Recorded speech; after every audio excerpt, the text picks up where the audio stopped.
Good day and welcome to Conversations with AARP in the Virgin Islands. I'm Troy Deshabert-Schuster, State Director of AARP in this territory, and as always, it's a great pleasure to be with you today.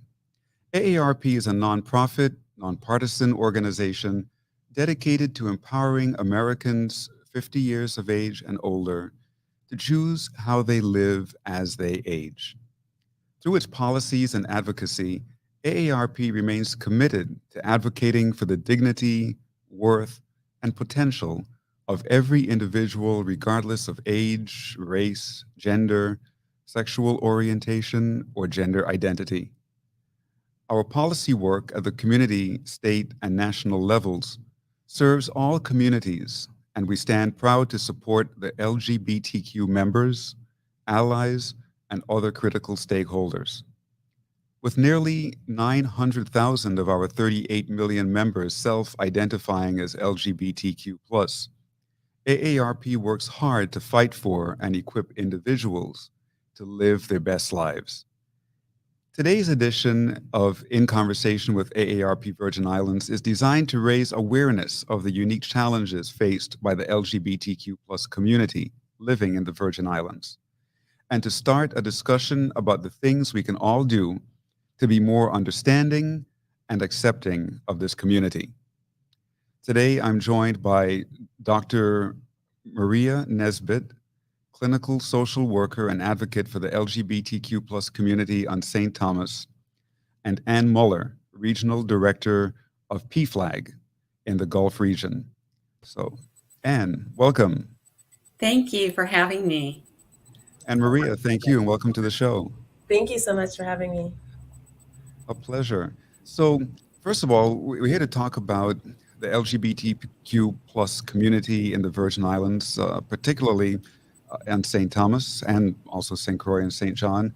And I understand that both of you are involved in developing a chapter of the PFLAG here in the Virgin Islands. So, if you will, first, especially Anne, from your perspective, tell us, what is PFLAG? I'd be happy to. PFLAG is the largest and oldest nonprofit organization that supports LGBTQ individuals and their families. And we're pretty excited about the Virgin Islands, adding the Virgin Islands. And it's especially a great time for us because we are coming into celebrating our 50th anniversary. So it was started in 1973. After a mom and her son marched in what used to be the St. Christopher's Day Parade in New York City, later became the Pride Parade of New York City. And people kept running up to her and saying, "Will you talk to my parents? Will you talk to my parents?" And so she started PFLAG. We're nationwide, over 400 chapters strong in every state, and excited to add the USVI territory. Great. And so PFLAG stands for Parents and Friends of Lesbians and Gays. Is that correct? It used to. In 2014, they voted to change it, and now it's just the acronym PFLAG. So PFLAG is just PFLAG. It doesn't stand for anything anymore because lesbian and gay is not all the letters we have, right? It left out all those other beautiful letters, specifically trans, non-binary, intersex, asexual, agender. It left out a whole bunch of people with just lesbian and gay. So now PFLAG is just PFLAG. Great. Thanks for that explanation. And so, Muria, tell us about your involvement in PFLAG. But first, tell us what you do here in the Virgin Islands, a little bit about your profession and how it ties into your work with PFLAG. No problem. So I'm a clinical social worker here in the Virgin Islands. I mostly work with veterans and their family members, and I'm an advocate for the LGBTQ community, being a member myself and my daughter being a member. And I thought it was important to have a footprint here. I know that there's things that have been started in the Virgin Islands for a long time, but I wanted us to have a bigger footprint where representation is more visible. So I used to be a part of PFLAG when I lived in Texas. And it was such a great organization. I found so much support there. I was on board with everything that they were doing. And I thought that when I came back home, it's important to see that same model replicated here. So I'm so glad that PFLAG allowed us to say, yes, you can have start working on getting a chapter in the Virgin Islands, because I think it will really make a big difference and provide a lot of the supports that are missing right now. I think it will make a big difference. As a member of the LGBTQ plus community myself, self-identifying as gay and openly so, I know that that is very much needed here and everywhere, really. Thankfully, my parents were very supportive of me. My father is no longer with us. He's transitioned to the next life, but my mother continues to be very supportive. But when I was growing up, I met so many other people my age whose parents were not supportive. And it was very, very, very difficult for them. As a matter of fact, one of my high school contemporaries even committed suicide because his parents were not accepting. That happened right here in St. Croix. So, especially Muria, from your perspective here in the Virgin Islands, what are you hearing as a social worker? Is it a bit easier now here in the territory? Are parents more accepting, or are they still very close-minded? I think it's a little bit easier because, little steps are still steps, but it's not as easy as it could be. And it's a little bit easier for some people within the community. So being lesbian or bisexual, it's a little bit easier. But when you're saying that you're gay or transgender, it's not as accepted. So not everybody within our community gets that same level of acceptance. It's not seen the same. So I want to be a catalyst for creating a place where everybody within our community can be unique in who they are and not feel like they have to hide. Because I'm a female, I'm a lesbian. I can go out and nobody would bother me, but maybe my brother, if he were gay, or if I had a friend that were trans, they wouldn't get the same interaction with the community. So even though it's getting a little bit better, there's still a lot of work left to do. Yeah, and from your perspective, what are parents experiencing or feeling? What are parents saying when they come to discover that their child is a member of the LGBTQ plus community, and how does PFLAG help them with that? It's a really good question, and of course it varies by the parent, right? It seems like even when parents are allies themselves,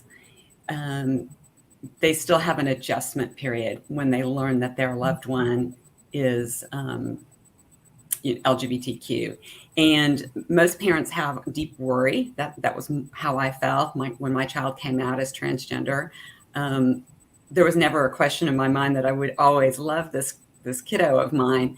However, I was worried about discrimination. I was worried about their mental health.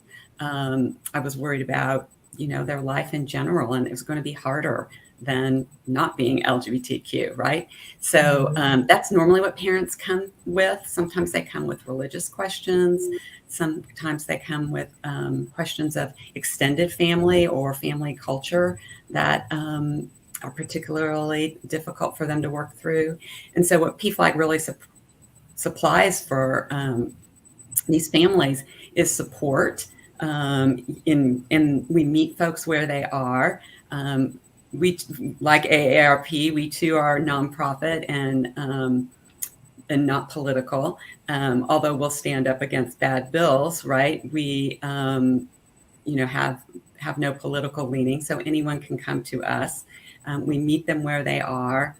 We supply education on, when I came, people were like, yeah, you do have to worry about discrimination, but it's a lot better. It's getting a lot better in a lot of companies, et cetera. Mm-hmm. So kind of relieve my fears.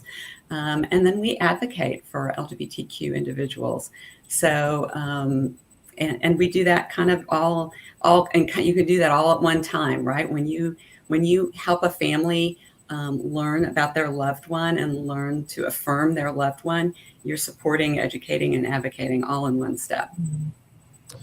Going back to what parents think or how they feel when their child comes out and says, I am gay, I am lesbian, I am transgender, I am non-binary, etc. A lot of parents feel guilt. Mm-hmm. A lot of parents sometimes feel like they did something wrong. Mm-hmm. That's their failure. And turned their child that way, or they didn't do something right and their child became that way. But, it's so important for parents to understand that that's sometimes just the way you were born. the way you were meant to be, the way the universe decided for you to be. For whatever reason, it may be a mystery, we may never know. And it's not anything that the parents did or didn't do that caused their child to become that way. And so it's not a period of guilt, but it should be a period of celebration, and celebration of life and love and diversity, right? I felt a lot of guilt because I didn't recognize it earlier, or I had recognized it, but I buried it. I didn't want, I thought it would be difficult to have a transgender child. So I never talked to my kid about it. And I had guilt that I, made him endure living as the wrong gender for more years than he really needed to. And I had to get to where I forgave myself for that, right? I did the best I could at the time. And so we work with parents and their guilt a lot, but you might be surprised the different forms it takes. Some parents feel relief when their child comes out, especially as trans, because here's a kid who's maybe struggling in school, struggling with friends, struggling to be happy. They've taken him to multiple therapists. They just can't seem to get a handle on their anxiety and depression. And lo and behold, they come out as transgender, and it's sort of like all clicks into place for a parent. They're like, oh, of course you feel this way. Anybody would. So, some parents, when their kid comes out, feel relief. So it's a wide variety of emotions, and PFLAG's equipped to handle all of them. Excellent. And you also mentioned that now these days, many companies are becoming very inclusive and open to employees of the LGBTQ plus community. And I'm very proud to say that AARP is one of those organizations. AARP supports gay pride parades and LGBTQ plus activities, advocacy, community outreach across the United States, including the Virgin Islands, Puerto Rico, and the District of Columbia. And at AARP, we have our Office of Diversity, Equity, and Inclusion. And I'm a member of the Council of Diversity, Equity, and Inclusion at AARP. So it's really wonderful to be able to work for such a company that's so very inclusive when it comes to their employees, their membership, the people they serve. And there's so many companies like that around the country. So it's wonderful. And Muria, tell us now, in particular, as you're about to start the chapter of PFLAG here in the Virgin Islands, how do you plan on rolling it out? Is it going to start on St. Thomas and St. Croix? Are you going to do it simultaneously? What is it going to look like here in the VI? So we're going to start it in St. Thomas, because I think each island has to do theirs individually. We can't roll them into one, but we're going to start it on St. Thomas. When we did the Pride Walk last year, we had discussed with some of the participants the possibility of PFLAG coming here. They were like, yeah, let's do that. So the community is already looking forward to it being here. I think we already have, people that are going to support us in place, people that are going to come and join us in place. And I know AARP, you guys are always there for us. So I think it's going to be great. We're just going to try to roll it out in St. Thomas first. Hopefully before the end of this year, we would get all our paperwork and get everything in place so that next year we can kind of hit the ground running. But I think it's going to be so amazing. As Anne was talking earlier about, how parents react and how parents respond. I remember an exact conversation I had with a parent, and she said they're originally from Texas. And she said, if we had stayed in Texas in the Bible Belt, that wouldn't have happened. As if her child being gay was the consequence of that move. And she had been carrying that guilt for so long, thinking, if I had just stayed there, if we had just stayed close to where our morals are understood, my child wouldn't be like this. And I'm thinking, she's saying that to me. How is she saying that to her child? How is that coming out in their relationship? And I think PFLAG will be a place where that mom will have support to talk to other moms, so it won't come from us, but talk to other moms, talk to other people that are going through this, to say, you know what, I felt that way as well, but here's how I dealt with it, or here's how I'm getting through it, and here's what I had to learn, and here's how I had to educate myself. And I'm just looking forward to seeing those interactions and seeing where people are just coming to this understanding for themselves and helping their child and their kids walk through this journey of what is their life. Like, I'm just really looking forward to that. Here in the Virgin Islands, the community tends to be rather religious. Mm-hmm. As we drive around the islands, there are a lot of churches, a Yeah. lot. Large, small congregations, all sizes. And how do you see PFLAG fitting in with that here? Because from my perspective, we have almost like two opposite extremes. We have Mhm. the very religious who tend to be not so accepting, and we have the very accepting. You know, in Mhm. many regards, in many respects, the Virgin Islands is one of the most accepting and open places you can find in the United States. So, how do you, as the founder of the PFLAG chapter here in the Virgin Islands, how do you see that all working out, and how do you address all of that, especially with the very religious community we have here? Well, I think that our main goal is to just, as long as we adhere to the pillars of PFLAG and stick to our agenda, what we're here to do, we're not here to change anybody's mind or perspective. We're just here to say we can coexist. These two extremes can exist together in peace, and we can just show love to each person because we're all here. We all live here. Whether or not you're within the community, you're an ally, whatever you are, we have to exist here together. We have to love each other. We go through terrible things every year: hurricanes, storms, floods, all kinds of stuff, and we need each other. So I'm pretty sure if your house is falling down from the hurricane, I come help you, but you learn I'm a lesbian, you're not going to say, oh no, we can't coexist. So I feel like that's just going to be the stance that we're going to take. We're not here to change anybody's perspective or push any boundaries or, amend anybody's values. We're just saying we are here. They're your firefighters, your teachers, your congresswoman. Well, not specifically, but there are people that coexist in the community.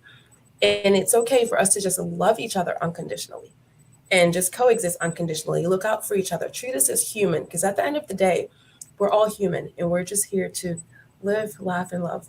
And I'm hoping that eventually we'll get to that place where that is more accepted, where we could just love each other and not worry about the rest of it. Because not because I'm a lesbian woman, that's not my only identity. That's a part of me. I'm a lot of other things. You might not like this thing, but you can like me as a human. And I'm hoping that we can get there. Yeah, and I'm glad you used the word love, because even in talking to the Christian community, they're not unfamiliar with the word Mm-hmm. love, right? That's one of the basic principles, one of the basic tenets of Christianity is to love. Mm-hmm. And so if we could appeal to that within the heart, within the soul of each person to truly love Mm-hmm. and to Yeah, not that's be good. judgmental, because, Yes. to use Christian terminology, only God judges, right? Mm-hmm. So if we could all love and be accepting, then it's all Mm-hmm. wonderful, right? There'll be no more war in the world. There'll be no more civil unrest in the world. There'll be no more racism or prejudice in the world. Yes. And Yes. I always try to point out to people, we all have some attribute that somebody else doesn't like. Mm-hmm. No matter how heterosexual we may be, or how white, or how black, or how Exactly. homosexual, or whatever. There's always somebody or some group of individuals who doesn't like something about us, the texture of our hair, the color of our I was skin. gonna say all the curly hair, they might not like that, but They may not like that, right? And yes. and how does that make them feel? Even though they may be heterosexual, but somebody doesn't like them because they have curly hair and they have a dark complexion. Mm-hmm. Mm-hmm. And they don't want to feel that kind of rejection, right? So why would you want to reject somebody who may be gay or lesbian, or some other Mm-hmm. part of the LGBTQ plus community? And Yes. so, and as the chapter starts here, what kind of guidance do you give as the regional director? What kind of guidance as the chapter develops here in the Virgin Islands? Well, I just want to applaud Muria with the lead with love, because that is that is the PFLAG way, right? And we are in the business of strengthening families. That's what we want to do, is make families stronger. And I think that fits perfectly with family values. We have some great publications. I want to also mention we have some great publications in PFLAG, and one of them specifically addresses communities of faith. So we do address that from multiple perspectives. So we do have some free publications that we can make available if anyone is interested. But as far as supporting Muria, it's since I was a chapter leader before this position, it's more about talking with her on how to get things started, helping smooth out the paperwork process a little bit. When it comes time to get facilitators for their meetings, I'll probably be doing the training on that. Unfortunately, I'll probably do it via Zoom. I would love to do it in person and visit St. Thomas, but it'll probably be via Zoom.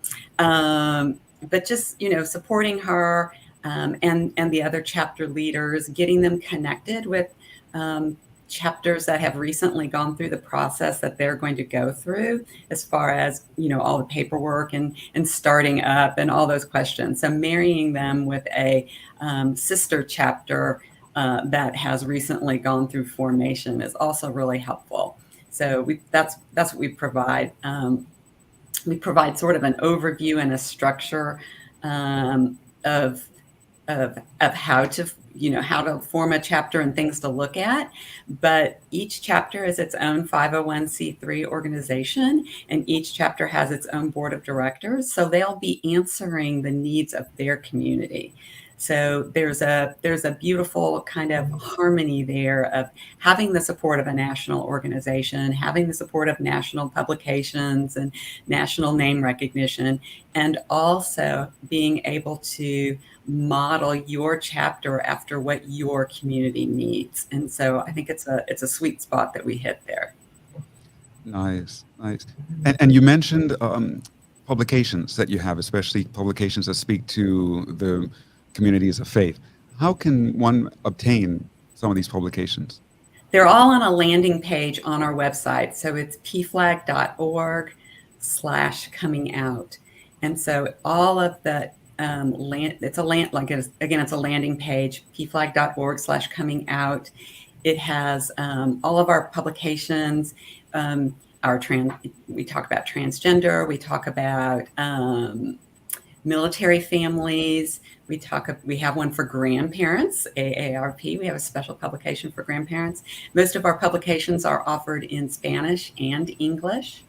So, and there's the faith one on there too. There's a publication in there for LGBTQ people who may not know how to tell their family or their loved ones. So there's one specifically for them if they're in a questioning phase.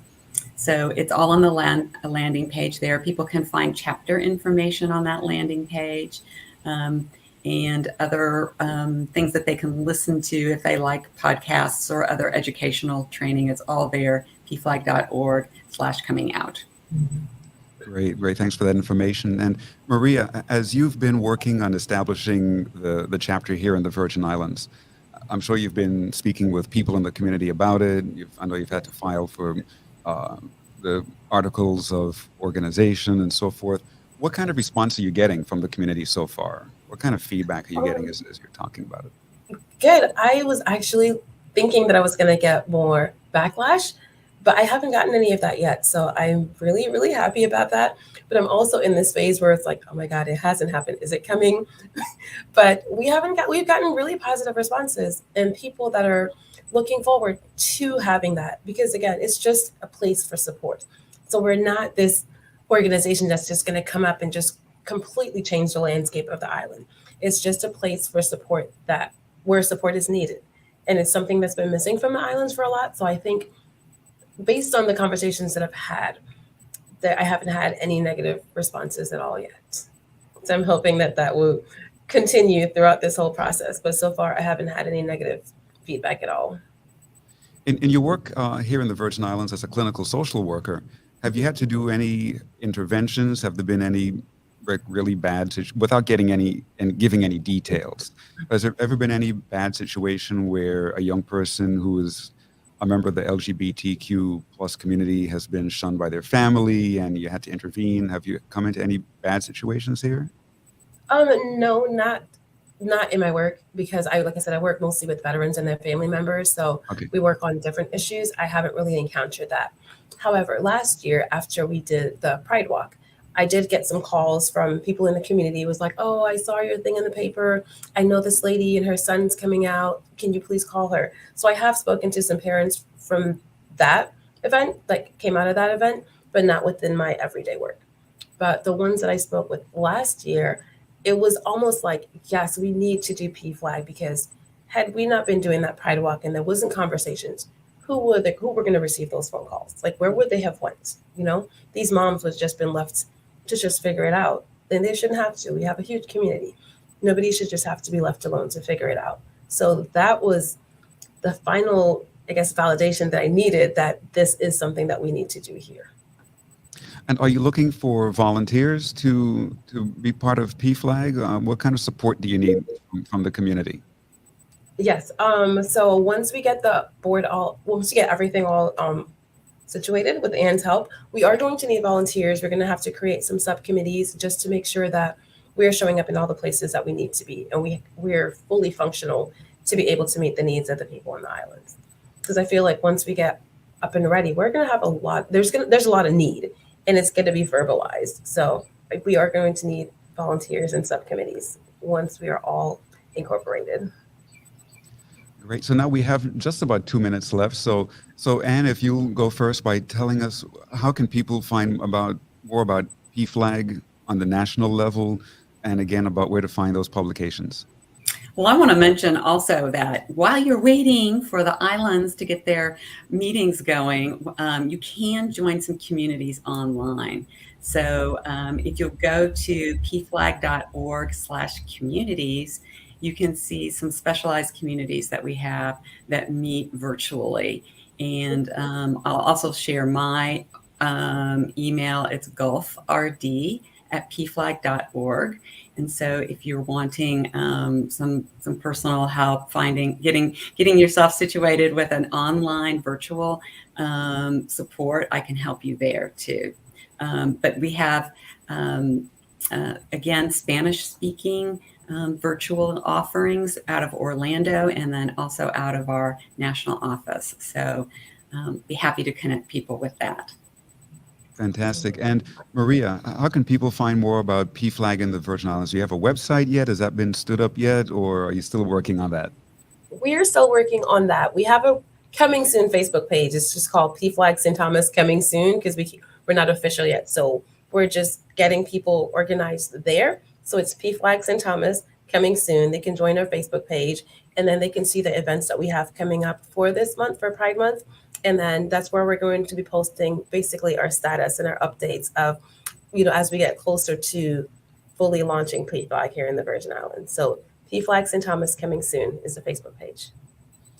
Wonderful, wonderful. Now, I'm happy to say again that yes, AARP is a proud community partner of the PFLAG chapter here in the Virgin Islands. And I know we've partnered with PFLAG in other states across the country. So we wish you best. We're happy to be your partner, and we're happy to help you to get the word out and to gain more and more support for the LGBTQ plus community here. So we're out of time. It was a pleasure speaking with both of you. And as the chapter gets rolling here, we hope to have you back on a future program to talk about it. Thank you. We'd enjoy that. Thank you so much. Thank you. Have a great day now. You too. Bye-bye. Bye-bye.